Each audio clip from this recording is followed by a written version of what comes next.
நேற்று காலை ஈப்போவில் நடைபெற்ற தேசிய தின அணிவகுப்பின் போது திடீரென பேரா சுல்தானை நோக்கி ஓடி பரபரப்பை ஏற்படுத்திய பெண் கைதாகியுள்ளார். பிரமுகர்கள் மேடையில் இரண்டாவது வரிசையில் நின்றிருந்த அப்பெண் யாரும் எதிர்பாராத வகையில் சட்டென சுல்தான் நஸ்ரின் ஷாவை நோக்கி ஓடி பின்னால் இருந்து அவரை கெட்டியாக பிடித்துக் கொண்டார். இதனால் மேடையில் இருந்தவர்கள் உட்பட பொதுமக்களும் ஒரு கணம் திகைத்து போயினர். எனினும் பாதுகாவலர்கள் உடனடியாக சென்று அப்பெண்ணை பிடித்து மேடையை விட்டு இழுத்து சென்றனர்.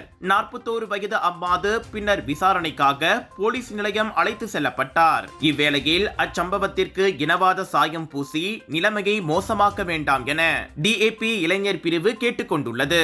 அதுபோன்ற பேச்சுக்கள் வாட்ஸ்அப் மற்றும் சமூக ஊடகங்களில் பரவி வருவது ஏமாற்றம் அளிப்பதாக அதன் தலைவர் ஊ காலியோங் கூறினார். அப்பெண் தூடோங் அணியவில்லை என்பதை வைத்து ஒரு குறிப்பிட்ட ஒரு இனத்தை சேர்ந்தவராக இருக்கலாம் என்ற அனுமானத்தில் இனவாதமாக பேசப்படுகிறது. தேசிய தினம் அதுவுமாக ஒற்றுமையை சீர்குலைக்கும் வகையில் பேசுவது முறையல்ல என பாசேர் பிடாமார் சட்டமன்ற உறுப்பினருமான அவர் கூறினார்.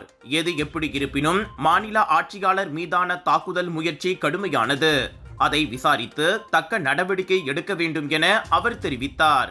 ஏயோன் பிக் ஃபாலிம் ஈப்போவில் பிரீமியம் ப்ராடக்ட்ஸை ஹோல்சேல் விலையில் வாங்கலாம். அதுல 80% வரை டிஸ்கவுண்ட் வேற. ஃபுட் ஃபெஸ்டிவல்ல நாடு முழுவதும் ஃபேமஸான வகை வகையான வைரல் ஃபுட், பிரியாணி, நசிலுமா, ஸ்வீட்ஸ், பெவரேஜ் என கொண்டாட்டம் காத்திருக்கு.